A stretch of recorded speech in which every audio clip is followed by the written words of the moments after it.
All right, I am now going to turn it over to Mr. Coffman, who is going to give the city manager information and operation report.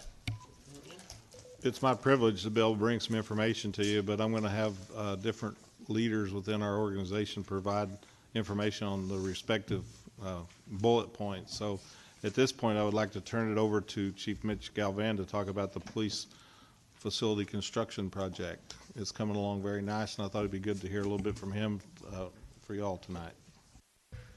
Mayor Pro Tem, Mr. Manager, and Mr. City Council, I've got playing on there is drone footage that was taken this past Thursday of the construction site, and I'll give you a little update on where we are as of today. As of today, the rock is completed all the way around the building except for the very front. In the drone footage, you'll see that they're still working on about half of the north side of the building, but that's all been completed at this time. The roof, as you can see, is missing a few panels, and they've almost got it completely done today. They still had a few more to go, but they still got to come back and put ridge caps and the soffits all the way around it. So it's still got a way before it's complete. The sheetrock on the inside of the building is about 90% complete. It's really interesting walking in there now. Seeing walls up everywhere, you can get turned around pretty quick compared to when it was just framed. The AC duct work is being installed currently. The south side has been completed, and they're hoping to get it inspected sometime pretty quick. The electrical, all the conduits been run in the building. They still have to pull wires, though, so the wires have not been laid yet. Most of the plumbing has been completed and inspected. Still have a lot of fine detailing left to be done on the outside and the inside of the building. And as of right now, they're looking at a end of March completion date. I'll be more than happy to take any questions. Council, any questions? Are you excited? You don't have any idea. I have a little bit of an idea. This is fantastic work. Every time I drive by and see a little bit more rock and a little bit more roof go up, I just get a little bit more excited. But still got a ways to go, but it's getting close. Can you repeat the completion date, estimated completion date? Right now, they're looking at the end of March. End of March. We're going to cross our fingers and hope materials and doesn't get in the way. But right now, we're looking end of March. And furniture, fixture, and equipment installed simultaneous to the end of completion, or yes, it'll be. They've got that scheduling between the furniture and the fixture people of knowing when they come in and install their stuff. But it should be. That should all take place before we actually take possession. So, perfect. Landscaping. Landscaping, I think it's going to be, we're getting into that rainy season and freezing season, so I don't know if it'll be completed by then or not. I talked to him today, and he said it's all going to be weather dependent on how far they get. So we may need a temporary CEO based on landscaping. Yes. Yes, I don't want the landscaping to hold me up. As long as it's not held to safety. That's right. Any other comments or questions for Chief Galvan? Thank you, sir. Appreciate that. Thank you. Looking forward to this. All right, Mr. Coffman. Thank you. The next item, I want to highlight our road improvement project that we're currently doing about $1 million worth of stuff, and turn it over to Public Works Director Rick Crownover. Thanks, sir. Mayor Pro Tem, council members, Mr. Coffman, Rick Crownover, Director of Public Works. Seems like I always got to follow these real pretty, nice things, and here I come with all my stuff. Thank you, Chief. That was really nice. Got them warmed up for me. The road improvement project that you're so good to budget for every year, we've got, as you know, Harbor Lakes Drive reconstruction going on, and M&M Ranch Road will follow, and Industrial will follow after that. Harbor Lakes is clipping along at a pretty good pace, if you can believe that we got a project moving along pretty good. Phase one was concrete from Plaza Drive to approximately halfway up to Quality Inn. Now phase two has been completed, and that's gets us to, we're having to phase this, if you remember, because of the hotels have got tight access right there. Phase three will be coming next week, and that'll be the piece that goes to the Comfort Inn to Second Street. And I'm expecting about at least another week on that. Concrete, as you know, has to cure, and the temperatures being what they are in January in Texas, it might take a few more extra days. And always you're at the mercy of the concrete plant if you can get the amount of mud for that given day. But this has been going really well. And phase 4 will be back up at the highway. That little piece right there between Plaza Drive and 377 that stays beat up all the time. That'll be phase 4, and that will be concrete as well. We had some favorable bids, as you remember, on the project, and that's why we went with concrete. It's a better road, it's less maintenance, and so forth. M&M Ranch Road and Industrial, those are 2-lane blacktop. There's no curb and gutter out there. However, there's some heavy traffic out there. There's a concrete plant back there. We're getting ready to begin tomorrow, as you may have seen the signs on M&M Ranch Road. What that will be from 377 up to Buttercup, that little road up at the top of the hill. That will be asphalt, reconstruction of the base, and the same on Industrial. We had good bids there. I would tell you that we are looking at, on M&M Ranch Road, there's a drainage culvert or a bit 24-inch tin horn under that for drainage purposes that has collapsed, primarily to do for small amount of cover on it that we're going to replace in the project. That was bid. However, think back to council meeting, I believe it was Mr. Rodriguez asked, why not do concrete roads out there? And the traffic did not warrant the entire street doing concrete, but the approaches, we've taken a look at that. And I've got engineer and contractor estimates in my hand. I don't have it in your packet, but I was talking to the city manager about that and making concrete approaches. What that means is from 377 on M&M Ranch Road, about 100 feet up that hill will be concrete to help combat some of that truck traffic right there. And the same on Industrial, as you know, a lot of heavy traffic comes down through there. And we also have a fire station out in that area as well for fire apparatus. The concrete will be less, probably around 50 feet from the right-of-way up that hill. So those are, the increase be a change order to the project. We do have money. That's why I didn't bid it to start with, and we got a favorable bid. And I'm currently in discussions with the city manager on that.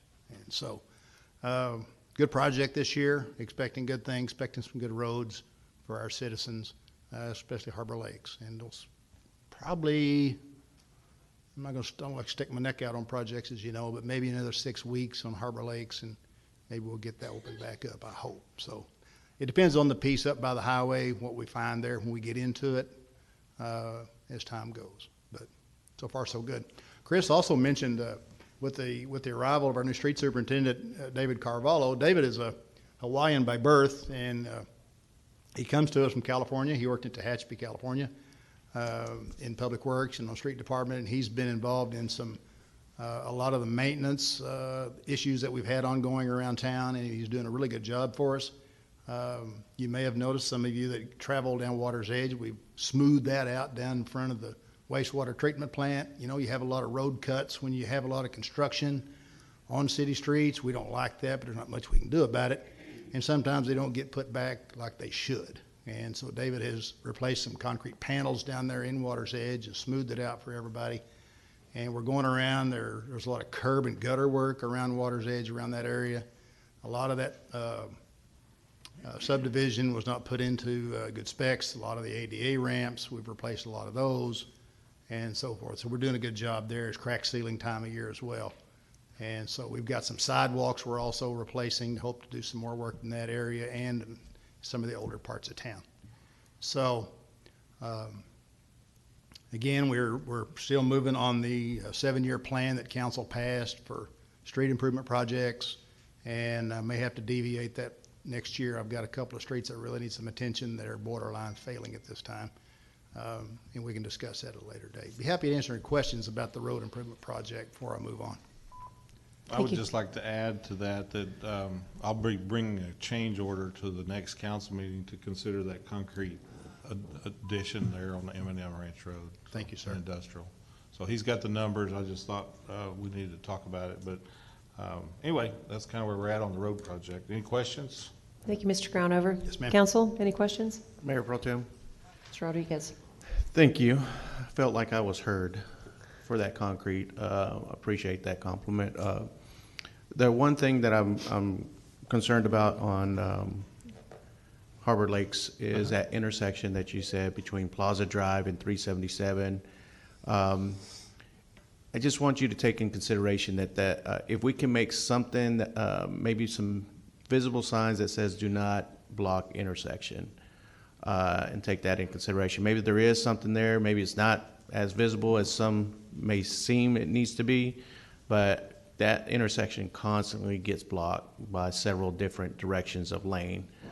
So if it needs some marking on the street itself, that maybe a box around the perimeter of it or additional signage, I'd like that to be considered as well.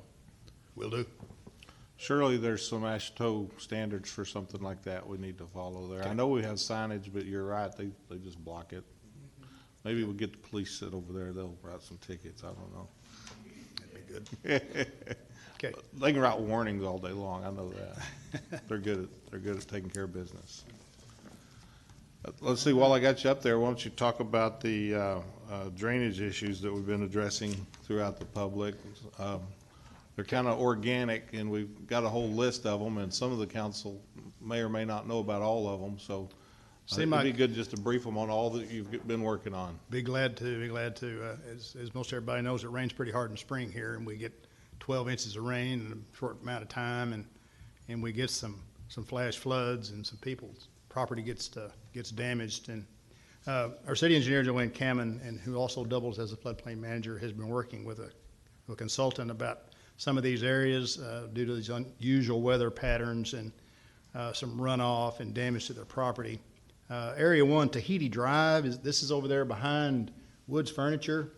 The property owner, 801 Tahiti, has extreme flooding in the backyard. According to the maps, it seems this commercial property along 377 and draining into their backyards of 709 to 805.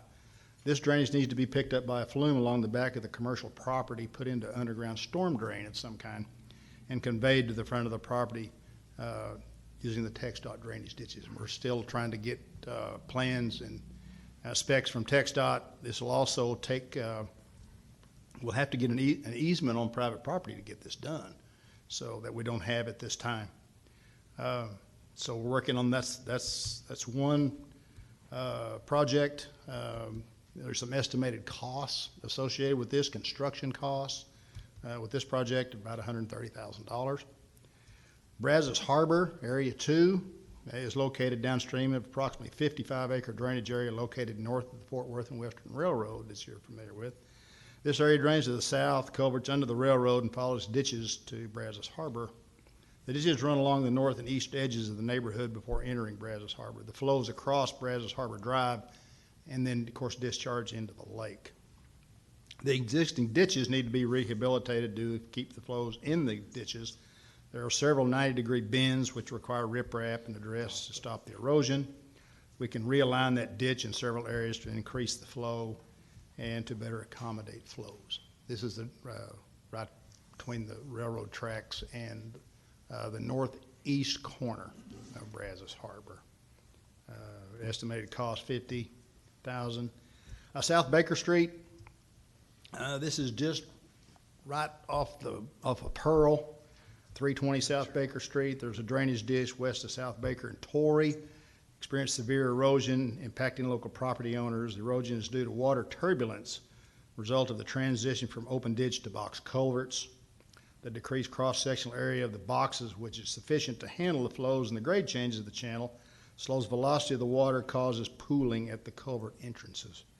To address the erosion, the ditch requires regarding to a steady slope for a minimum of 80 feet upstream of the culvert entrance and lined with grouted rock riprap to protect against future erosion of the ditch. And this is that creek that runs through the middle of town that everybody's, and there's some costs associated with that on construction of $45,000. Aviera Court, this is Harbor Lakes. This is right just when you get to the roundabout at Harbor Lakes, it's that division just to your left if you're going south. That small gated right there. There's been some runoff from the golf course that that staff has contacted the golf course, some sheet flowing off there. They have made some improvements on their property. They've cut some ditches and smoothed out some of the elevation changes there. And this situation's been resolved. And the golf course did that on their own. Some discussions between the golf course and our city engineer. Bobby Ann Court, that is out on Old Granbury Road. There's some extreme runoff and flooding, possibly due to the construction of storage units just north of the property. This area is currently under review of the city engineer. Preliminary finding indicates that the units increased runoff of their property, but failed to detain the increased runoff. Final That's in the report county. is pending. That's in the county, is that correct?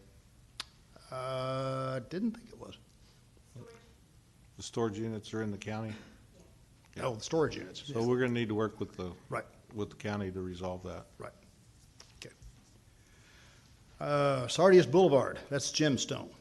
Several houses along Sardius have filed complaints of standing water in their backyards after Phase 5 of Gemstone was developed. Initial site visits have been completed, and the findings that the property owners need to acknowledge the existence of drainage patterns in their backyards, relocate obstructions along paths to facilitate flow. The final report is pending on that one as well. I've got a couple of more that remain to be assigned to our consultant. This is over on Kings Plaza, around the area of 409 Western Hills Trail. You know where the little dentist office is right there, just off the highway? That whole area just, when it rains, it's just a mess. And I've spoken to that young dentist over there that we're looking at that one as well. And of course, up behind the People Helping People area in that area as well. So, and then of course, Second and Whitehead, right down there, south of the Sonic. We always floods there too. So, those are the projects that Joanne's working on with our consulting engineers. So, we're making progress. So, be happy to answer any questions. And if I can't answer it, I've got the city engineer close by. Thank you, Mr. Crownover. Council, any questions? No? All right. Thank you, sir. While you're there, why don't you go ahead and give us a brief update on the South Wastewater Treatment Plant upgrades? Be glad to. As you know, the project down there is still going, and they are moving. If you're looking over there, you're beginning to now see some structures arise out of the ground. That's good news for us. And well, those buildings, the control building, is the slabs poured, the walls are being constructed, the preliminary treatment structure, the concrete is even coated, and there's gates being installed.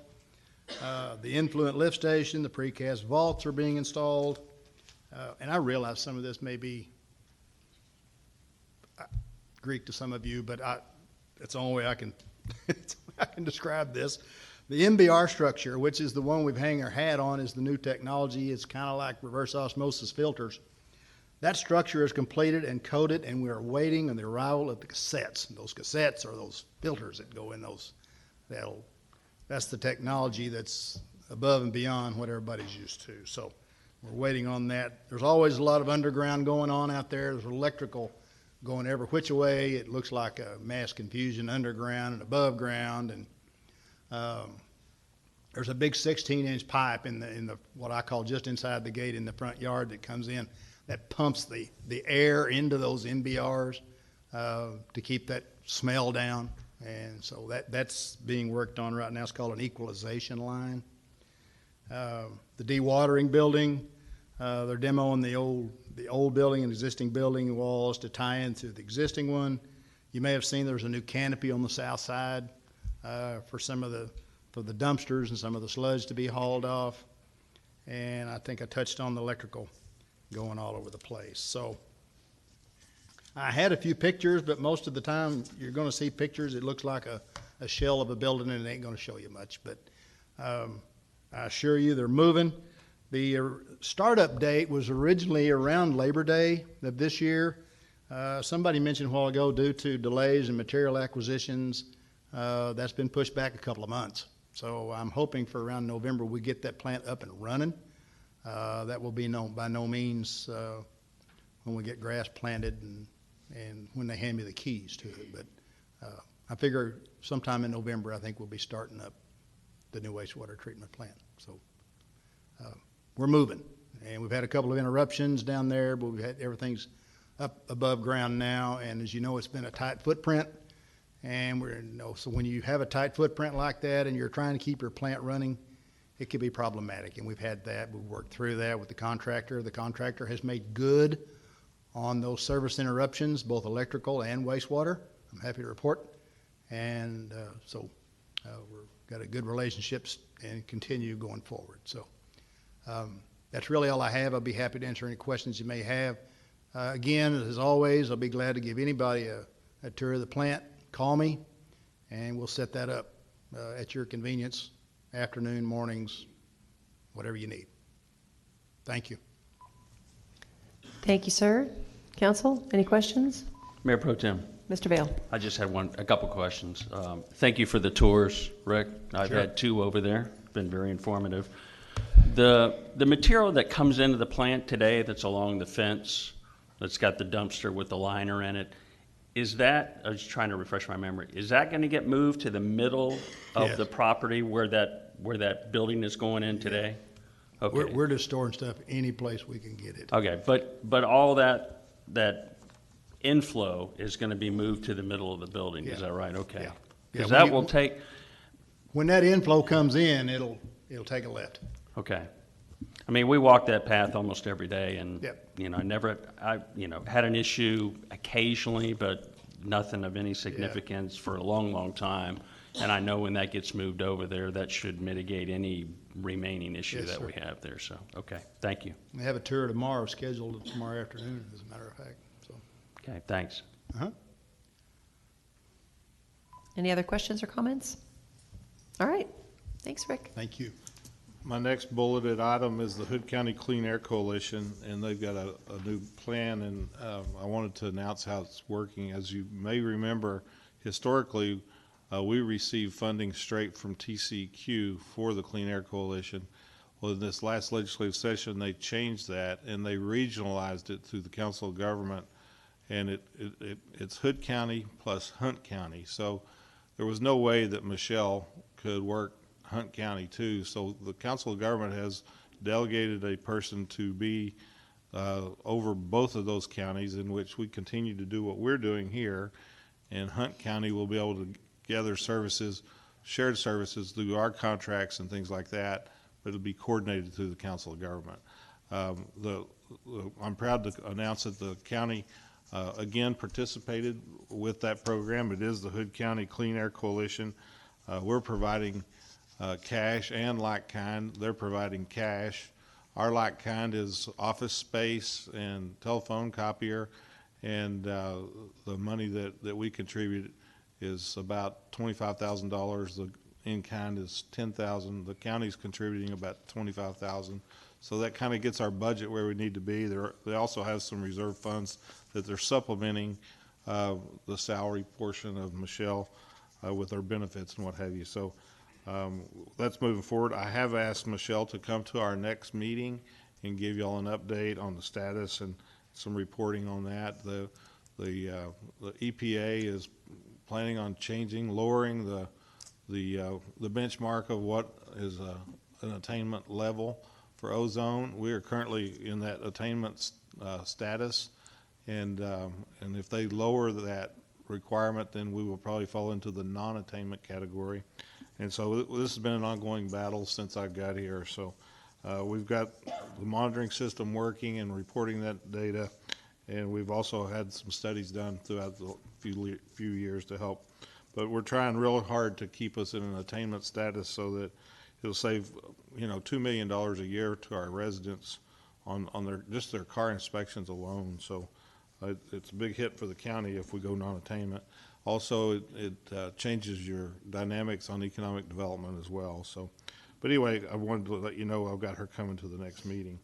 I've asked Michael Ross, our deputy city manager, to give us a brief update on the noise ordinance information and data. They've been continuing to work on that since we tabled that till February 15th. So go ahead, Mr. Ross. Thank you, Chris, Mayor, Council. Staff has continued to work on the noise ordinance and has made a few changes to make it easier to understand and we think to enforce. Additionally, staff's been taking actual sound measurements on weekends just to understand and benchmark what things look like now compared to the ordinance that we intend to bring to City Council.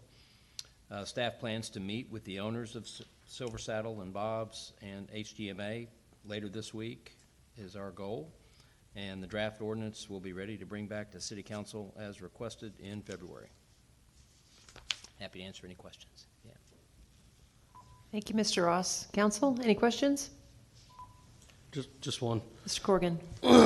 One of the complaints or comments that was made originally was that some of the businesses around the square didn't have a chance to review with enough time the ordinance before it came here to council. Is that what your meeting is going to be about, so that they have a chance to review what you're proposing and the changes and Yes, see sir. how those numbers correlate to what they're doing? Yes, sir. Okay. That's Excellent. exactly our goal, is to hear everything they have to say, look at it one more time with weeks in advance, and then share whatever that new one that comes after that with the businesses again ahead of that council meeting, so that we can again hear, and if we need to sit down again with them, we're always happy to do that ahead of the council meeting. Pat? You know, I just want to say that with Rebecca here and Mr. Hackett, we want to partner with the square to keep the prosperity going. We love what's going on down there, and I'm hoping that we can work through all this and y'all will have an ordinance that you're happy with, and that the citizens that are complaining can be happy with. Somewhere meet in the middle, it's a win-win. But I personally have been to Silver Saddle, and what they're doing there seems to be pretty close to what we're after. So it's pretty encouraging to see that. So Yeah, the measurements we've taken have, just ballparking, and almost all of them are under or just right at, a couple just barely over. It wouldn't take much of anything to make a small, very small tweak if we needed to. But that's what we want to talk about with them. Yeah.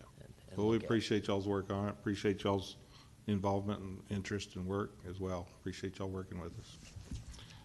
My last thing on the report for tonight, I'm going to call on Pat Stewart, our Aviation Director, to give you a brief update on the airport paving contract.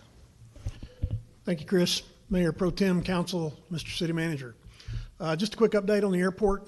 About approximately 2 weeks ago, TxDOT Aviation awarded Austin Bridge and Road the final phase bid. The pre-construction meeting will take place on January 31st. We expect to have the contractor on site by February the 14th. And the target date for opening the airport along with the FAA approaches is November the 3rd. Any questions? I just think that holistically, I think we've just shared about where a whole lot of money is being invested. The airport, the police station, the sewer plant. You add it all together, it's probably about $75 million, and it's pretty impressive to see what we're accomplishing over this 5-6 year period of time. I'm excited about the progress you've had at the airport and everybody else. The water treatment plant was about a $35 million project. It's under operation now for 2 years now, so it's pretty exciting to see these capital projects come to pass. So thank you.